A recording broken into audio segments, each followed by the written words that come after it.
everyone. Welcome back to the You're Not Finished podcast.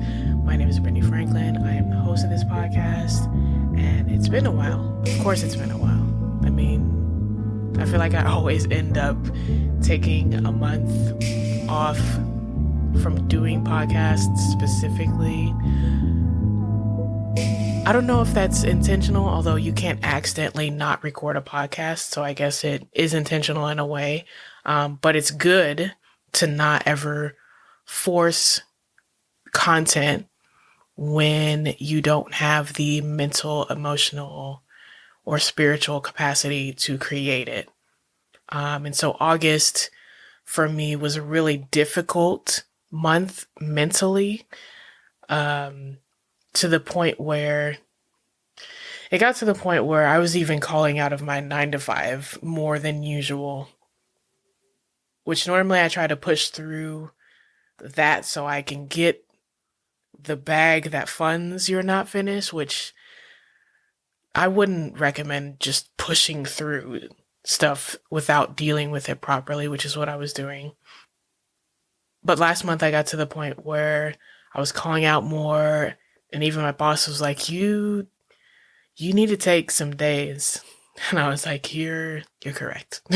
So I took her up on that offer. She was very kind enough to suggest that to me. And I took the following week to just refocus and redirect my thoughts towards positivity and towards God and towards what the truth was, instead of what I was focusing on, which was grieving and the dynamic of family and the dynamic of my interpersonal relationships, platonic relationships, the dynamic of church community,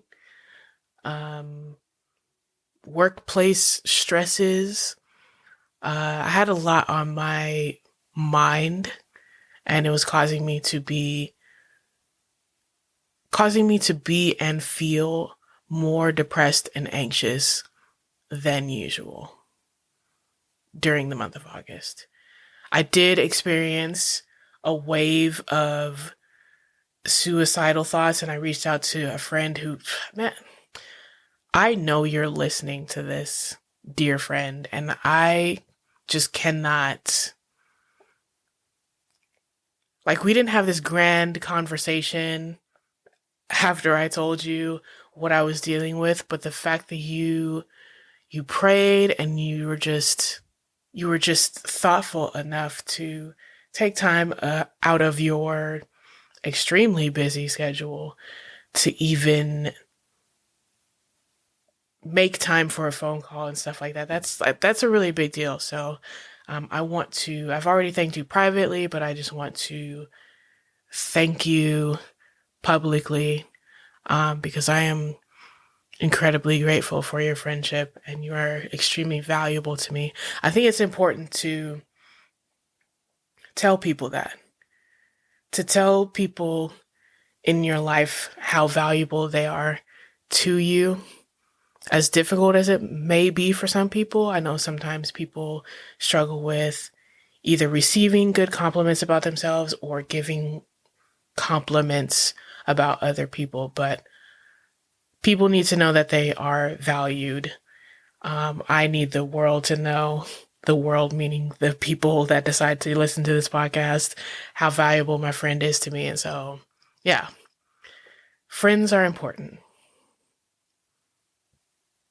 Which brings me to the topic that I'm actually going to talk about today, because I've been seeing a lot of YouTube videos lately with people saying that they have no friends and they're okay with it, essentially. And I'm just like, are they lying? Because, we need community. We're not wired to be by ourselves. And it's funny that I'm saying this because I am super prone to isolation. I love being in my own space. I'm a giant introvert. But if I'm being all the way honest, I crave community. Like my natural instinct, probably because of like trauma and past experiences and stuff. I'm working through it, no worries. But I'm also fighting through those things as well. But my natural instinct is to be by myself. It wasn't like always like that. Like I used to be a huge extrovert, life of the party type of person, really needed to be around people until I realized that community became a kind of like idolatry. So I guess to expound upon that, it got to the point where I hated being by myself. And I realized that I hated being by myself because I hated myself. I hated the thoughts that I had when I was alone. I hated what I would meditate on. I guess that's the same thing. I hated just me as a person. I didn't really know myself outside of being around other people and hearing feedback from other people. And so after I stopped drinking, that's when I had to, isolate for a little bit to figure out myself and my identity outside of being who people expected me to be and being this person that I didn't even fully like all the way. Well, I did say I hated myself, so there you go. But still, despite that, there's this huge, like, no friends problem. Like, I love friendship. I tell people all the time, like, I've always desired, like, this David and Jonathan type friendship. If you don't know what that is, it's a biblical reference. Two biblical characters, David and Jonathan, had a really, really strong and tight platonic friendship.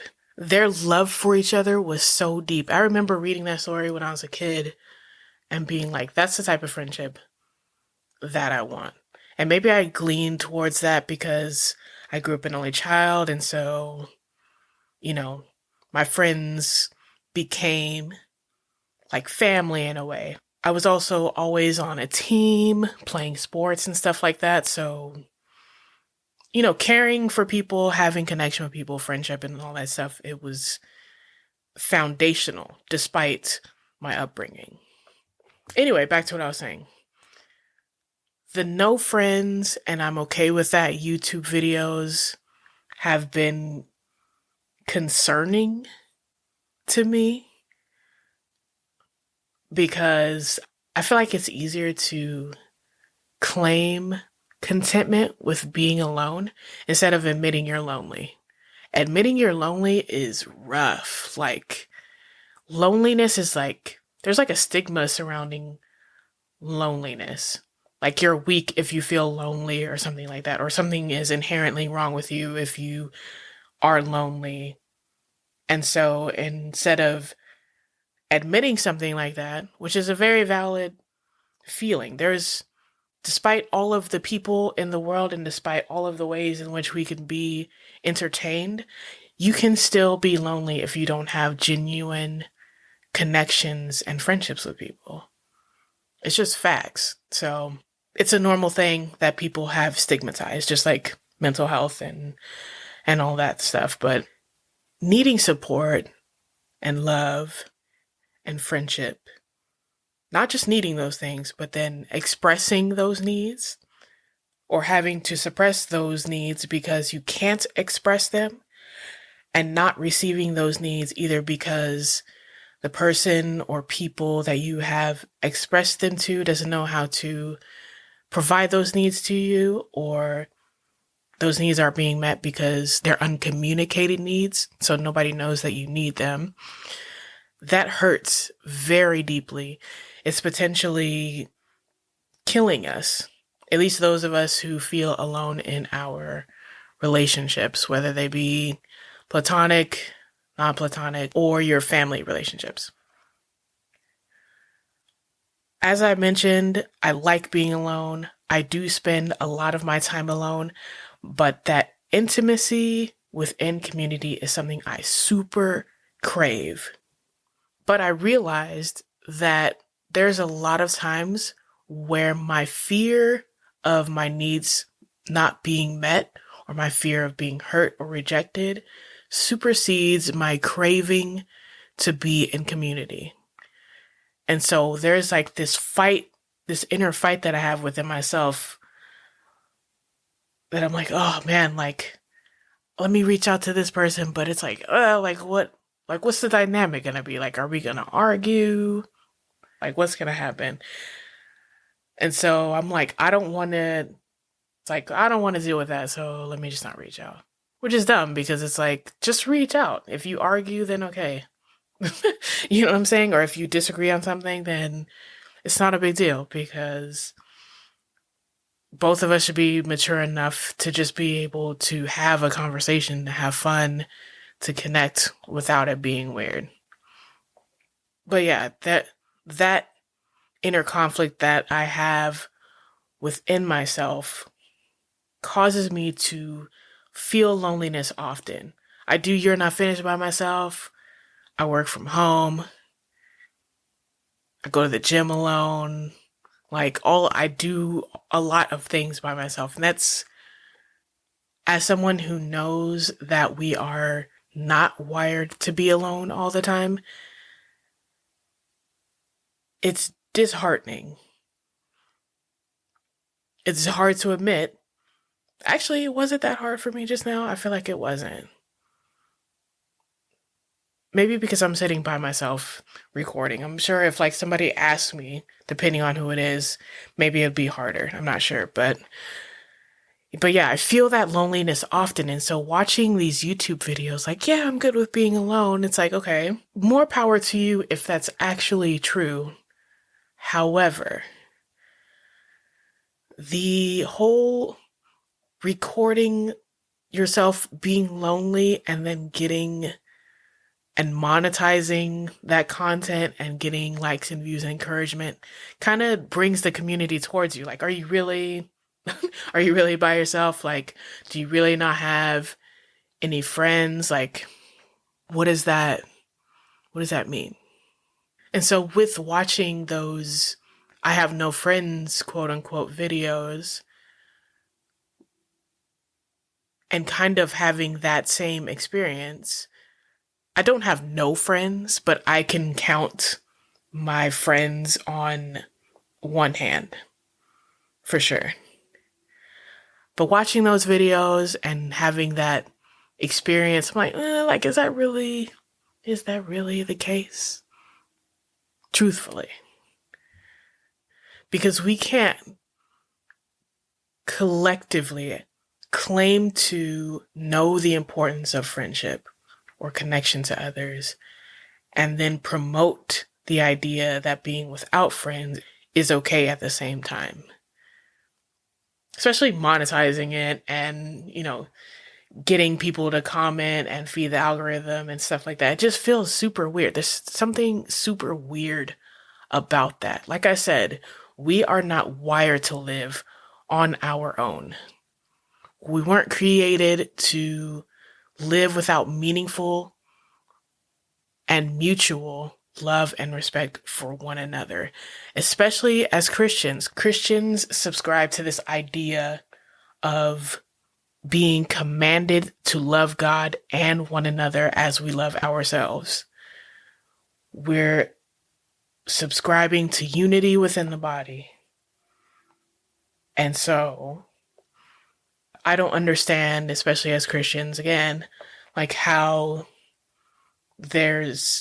loneliness and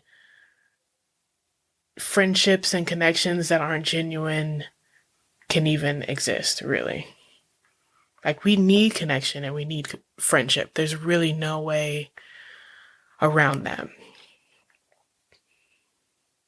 And I hope that people who are making these YouTube videos, people who subscribe to this kind of ideology can be brave enough and be safe enough to acknowledge their need for connection. Because again, they're promoting and profiting off of being alone. Meanwhile, the people who are commenting on these videos and watching these videos are living the loneliness and trying to use this content to convince themselves, at least in my opinion. Again, I haven't talked to any of these people. Like, I don't think I've said that before, but I haven't talked to any of these people, but it just, based on my personal experience, I'm like, you could easily like feed yourself this kind of content. You can meditate on it. You can watch it all the time and convince yourself that you're okay without friendship. And I just don't I don't think I will ever believe that that is true. I've talked about how good friendships are beneficial for mental health before. You can look back on, I forgot what episode, y'all. I don't feel like looking for it, but there was an episode back probably in season 1 where I talked about the importance of friendship on mental health and gave all the stats and stuff like that. So I'm not going to do that here again, but yeah, I just want us all to be honest with ourselves. And I personally hope that I can get to a point where as I heal and as I grow, I'm able to fully be confident in myself, be safe enough to just go out there and engage with people without that fear of rejection, or even in spite of it. Because nobody wants to be rejected. Nobody wants their needs to not be met, especially if they're valid needs and not, anything leaning towards narcissism or anything like that. But people have needs that they need to be met. And some of those needs are only met in the context of community. So do with that what you want, you guys. I wanted to come on here and just talk about the no friends, quote unquote, no friends problem, because I'm like, man, this is terrible. Terrible. Like, people end up dying by suicide because they feel alone in their experience. That there's no hope for them, that there's nobody that can help them. So why are we promoting this idea? It's crazy to me. Getting like millions of views off of that, it's wild. But anyway, I digress. That's really what I wanted to talk about today. It's something that I wanted to put out there and allow people to think about. Oh, one thing though that I do want to mention too is, and I've said this before too, in regards to ghosting, I think it's much easier to throw a friendship in the trash than try to work on that relationship, to actually face conflict and admit fault when necessary, or speak the truth when necessary. It's just easier to just throw people in the trash and try to start over, which is dumb, because we need to be able to endure in the context of a relationship with one another. And I feel like our collective endurance as a whole is very low. Like, yes, set boundaries. Yes, communicate things that are true. Yes, make changes in the relationship that make it better. Even, yes, sometimes take the space that you need. But doing stuff like throwing the relationship away, or being like, I'm okay with not having friends type of thing. Like, that's cap. You're coping at this point. Like, truthfully, I really believe people are coping when they do that. It's a coping mechanism to just be able to drop somebody, because dealing with that conflict directly challenges who you are. It's a challenge to who you've been. It requires you to put in work that maybe you've never put in before. And people don't want to do that. It's hard. I don't blame them. It's difficult.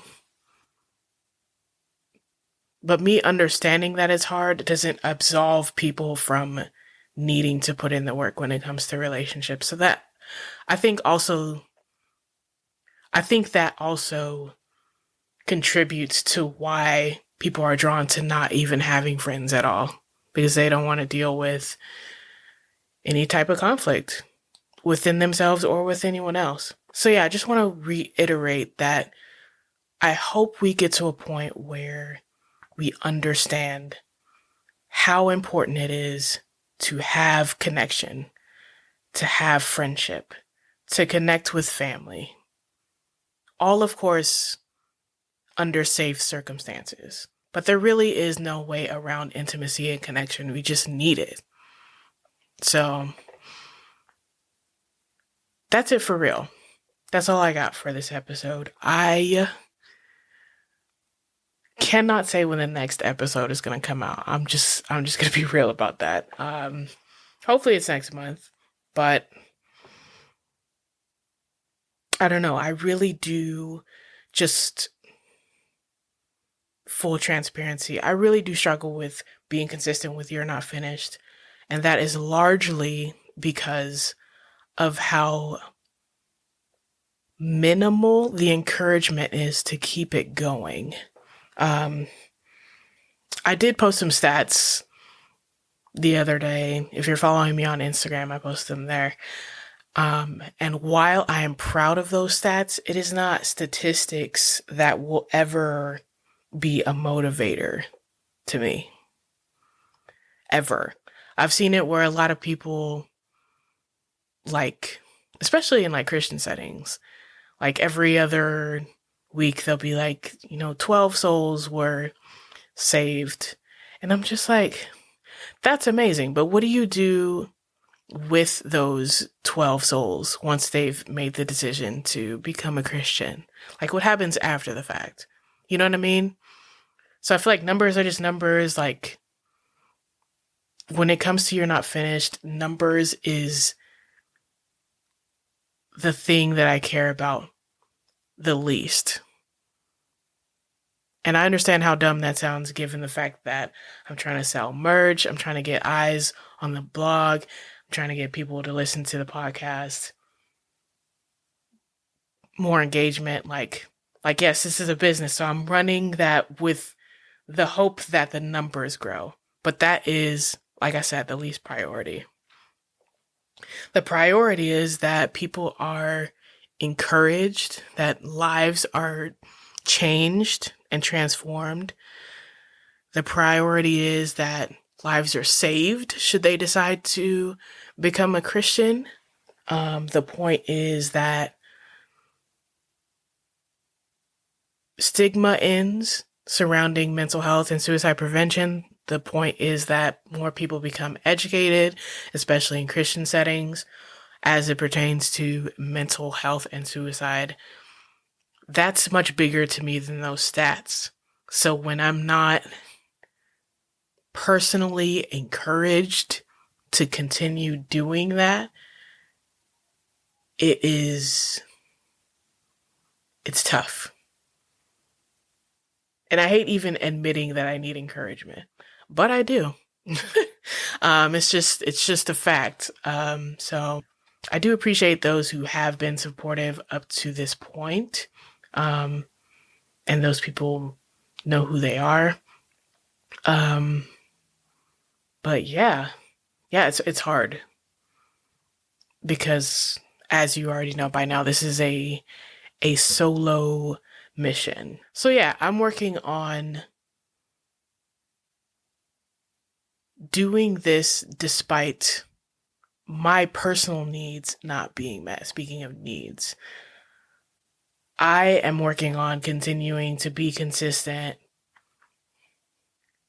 to put out the content, to engage with people who want to engage despite my own personal needs being met. But also, I've learned a lot about myself too, as far as my expectations and my perception of my needs not being met as well. So I feel like it's twofold. It's partially on me and it's partially on my environment. So the resolve would be to change my environment and to change the way I think about things, which is what I'm working on. So again, keep me in your prayers, guys, because I really I understand that You're Not Finished is a central purpose. It's not the purpose, but it is a central purpose in my life. And it's bigger than me. That's where it's at with You're Not Finished. And that's pretty much the end of this episode, y'all. For real. If you need additional resources for mental health, addiction, and suicide prevention, head over to the Get Help section on the You're Not Finished website at www.you'renotfinished.com.